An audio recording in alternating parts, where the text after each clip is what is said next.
Bakit ko po nasabing iyakin si Chis Escudero? Aba, mga post lang naman po, post lang naman po sa FB ay talagang pinatulan ni Chis at parang ano siya, parang balat sibuyas. Ikaw ba naman nasa public service, public servant ka, at may mga tao na hindi nagugustuhan ng iyong ginagawa, natural lamang na merong magpasaring sa'yo. Natural lamang na may magsabi sa'yo na hindi ka nila gusto, nabubuwisit sila sa mga ginagawa mo. Actually, marami pong Pilipino ang hindi natutuwa dito kay Chis Escudero, kasama na po ang kanyang hindi pagsisimula o hindi po pagtalakay sa impeachment complaint laban kay Sara Duterte. Marami po ang nadismaya dahil nga po hindi po natuloy ang impeachment trial. Kaya po talagang nakakasura yan. Nabubuisit po talaga mga kababayan natin sa mga ganyang galawan. Kaya po hindi na po maiwasan na ang isang abogado na si Jesus Palsis ay makapaglabas din ng sama ng loob at pagkabuisit dito sa senador na ito. Isa pa, syempre bilang mga taong bayan din naman, kahit na sila'y abogado, kahit na sila'y mga engineer, kahit na sila'y mga accountant, o kahit na sabi mo barker ng jeep o magbabalot, nangangalakal, lahat tayo ay mga naapektuhan ng mga palpak na mga flood control projects dahil po sa mga kickback nitong mga senador at mga kongresista. Kasama na dyan syempre si Chis Escudero. Sino ba sisisihin natin sa nangyaring mga substandard na proyekto ng DPWH? Abay, syempre, yung mga nagki-kickback. Kasi, syempre, yung mga kontraktor, yung kickback ng politiko, ibabawas nila yan doon sa tunay na cost ng project. O kumare, yung project nagkakahalaga ng 100 milyon. O ngayon, yung kickback ni Senator ay 30%. O di 30 milyon ang ibibigay kay Senator. Yung iba pang mga kickback ng mga DE, assistant DE. Siyempre, bibigyan mo rin yan. Hanggang yung proyekto magkakahalaga na lamang ng 10 milyon. Kaya ngayon, ang lahat ng proyekto na gagawin, yung 100 million na-reduce sa 10 million. So ano aasahan mo na tibay niyang proyekto na yan? Kaya hindi po may iwasang mabuisit ang taong bayan kahit ano pa ang profesyon mo dito sa mga nagkikickback na ito. So ngayon, ito po yung pahayag ni Jesus Palsis. Na-interview siya sa 1PH. Do you acknowledge that it may affect your reputation as a lawyer by saying what some may consider libelous? Bulok na keso, medyo libelous yata yun, hindi ba? It cannot be libelous, Ma'am says, no? Because bulok na keso is a play of words on his nickname, which is cheese, no? And hindi ba kabulok-bulok yung ginawa niya about the budget insertion? Ang ano ko kasi dyan, Ma'am says, no, there's already a case filed. And technically, that case should be confidential.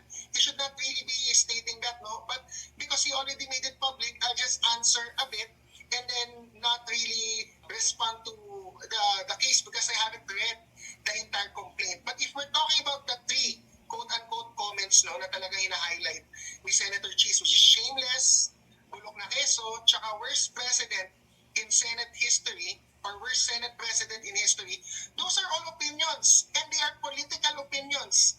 Under the Constitution, political speech is the highest form of freedom of speech. And ito yung gusto ko ding iambag sana, no? Ang lawyers, just because we are lawyers, doesn't mean we are stripped of our freedom of speech, especially when making satire or when making sarcastic, pointed comments. So, lahat na lang dry, lahat na lang parang bland yung commentary.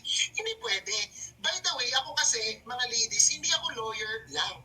ang aking undergraduate degree is political science. So ever since, even before ako naging lawyer, nagpo-post na ako about my political opinions or commentaries and analysis about the state of things. Mula pa yan sa panahon ni Pinoy, no, nung nagsimula ang Facebook sometime 2008.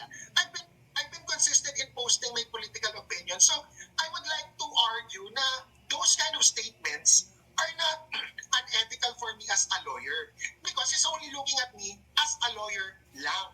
One, I'm also a Filipino citizen, and second, I'm a political scientist. So those are pointed, kahit pointed siya, entitled ako to pointed commentaries because I just have to describe things as it is. He is the worst Senate President in history. Why is he not the worst Senate President? If you compare all other Senate Presidents, sino ang Senate President in history who was popularly embroiled or plagued by controversies? At most, makakompare mo lang sa kanya is Senator Juan Ponce Enrile.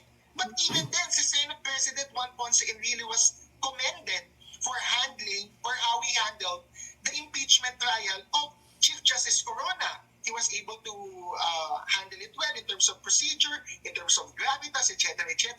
Na ano lang siya doon sa pork barrel, which is a personal matter. Here, anong issue about the Senate presidency ni Senator Cheese? It was about his handling of the budget. There are legitimate questions about how he handled as Senate President the most corrupt 2025 budget, which is nag-insert siya 142 billion. So imbes nakasuhan niya ako ng disbarment, maybe he should explain, which he did not explain. Sa Yun. privilege speech niya, he should explain the 142 billion budget insertions, 9 Tama. billion to Sorsogon, which is his baluarte or sa hometown ng mga escuderos. He should explain why he accepted campaign contributions from the donor Lawrence Lubiano ng Centerways instead of just saying may iba ding mga politicians na may campaign contractor contributions. Even President BBM and Sara Duterte, sinabi niya people higher than him. Meron daw contractors na campaign donors. Sure, lahat sila may contractor donations, but that will not absolve him. So he should focus on himself. He should then also explain why he was alleged to receive 160 million in DPWH kickback from Roberto Bernardo. Never pa in-explain ni Senator Cheese yung statement ni Roberto Bernardo, quote-unquote, alam ko ang galawan nyo sa DPWH. Sabihan mo si Sec Bonoan, babaan ako ng pondo. Yun. Senator Cheese Escudero has never explained that. So instead of filing disbarment cases and weaponization of the law against his quote-unquote accusers, na hindi naman niya accusers kasi hindi naman kami yung nag-accuse. We are just commentating.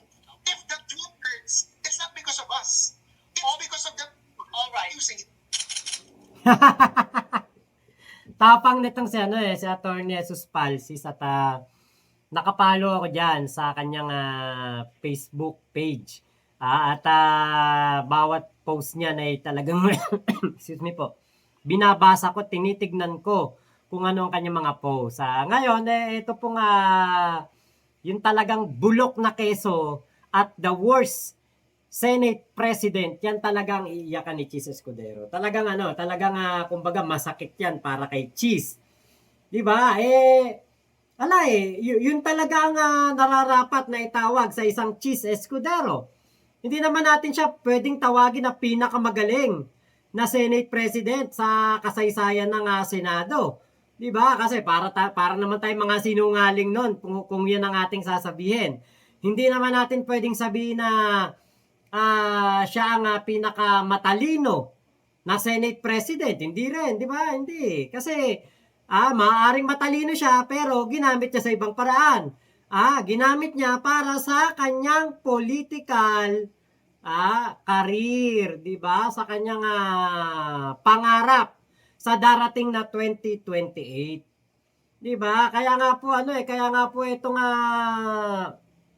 mga salita na ito ni Jesus Palsis ay talagang tatatak dahil nga po bulok ka talaga.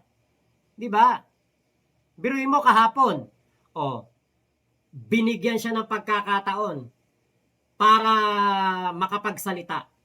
Ang inaasahan ng taong bayan, mga bagong pangalan na babanggitin niya na sangkot sa flood control project scam.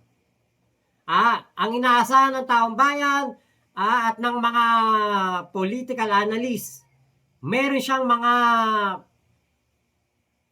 isisiwalat na talaga namang makakapagpabago sa sa kumbaga mga nangyayari ngayon. Kumbaga yung bago ba, yung fresh na mga information sa mga kurakot sa ating bayan. Kaya lang ang ginawa niya, dahil nga habang nagsasalita siya, nasa likuran niya si Sara Duterte.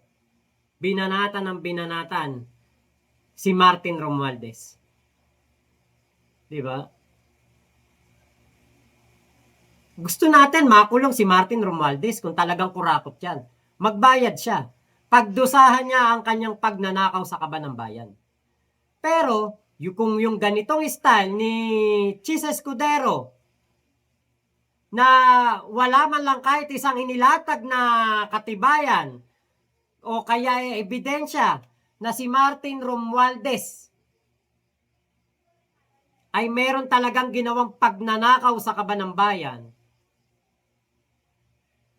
ano yung lalabanan ni Chis? Sabi ni Chis, lalabanan kita. Martin Romualdez, the name that cannot be named. Ano yun? Anong dating? Pero syempre, nandun sa likuran niya si Sara Duterte, hindi man natin nakikita, hindi man ginagawa ni Sara Duterte, pero sigurado ako, ang palakpak ni Sara Duterte. Ganyan, kalakas ang palakpak. Imagination. Ni Sara Duterte, grabe palakpak nun. Pati paa, pati tenga pumapalakpak sa ganda ng mga sinasabi ni Chis Escudero na pabor kay Sara Duterte. Di ba? Pero alam natin lahat yan. Script ng DDS yan. Pagkatapos magsalita ni Chis Escudero, lapit kagad kay Amy Marcos. Numero 1 kakontrapelo ni Speaker Martin Romualdez.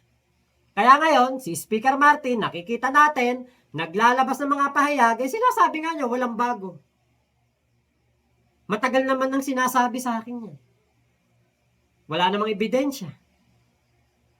Hindi man lang nagbigay ng kahit isang ebidensya. Itong si Chis Escudero. Kaya yung kanyang sinasabi, taliwas. Taliwas sa mga kung ano ang tunay na nangyayari. Diba? Kasi walang katibayan na hawak si Chis Lalo lang nawala ang kredibilidad ni Chis. Nabubuisit na nga taong bayan sa kanya nung hindi niya tinuloy ang impeachment trial, mas lalong nabubuisit sa kanya ngayon ang taong bayan. Bakit? Nilamon na siya ng politika. Naging DDS na. Duterte diehard supporter na si Chis Escudero. Naging tuta na ni Digong, naging tuta na ni Sara. Kaya etong si Chis Escudero, tingin ko nakapasa sa audition na ginawa ni Sara Duterte. Nagsalita, di ba? Si Chis Escudero, pasado na yan kay Sara Duterte. Sino katunggali ni Chis Escudero? Si Marcoleta. Kaya lang si Marcoleta hindi pinapaniwalaan ng tao Excuse me po. Kaya ngayon, etong si Chis Escudero, tingin ko, Sara Chis yan sa 2028 election. Maliwanag na yan. Kaya kung matawag ka man, bulok na keso, Chis Escudero, pasensya ka. Yun ang tingin sa'yo ng taong bayan. Nabulok ka na. Nagpakabulok ka para sa pangarap mo sa 2028.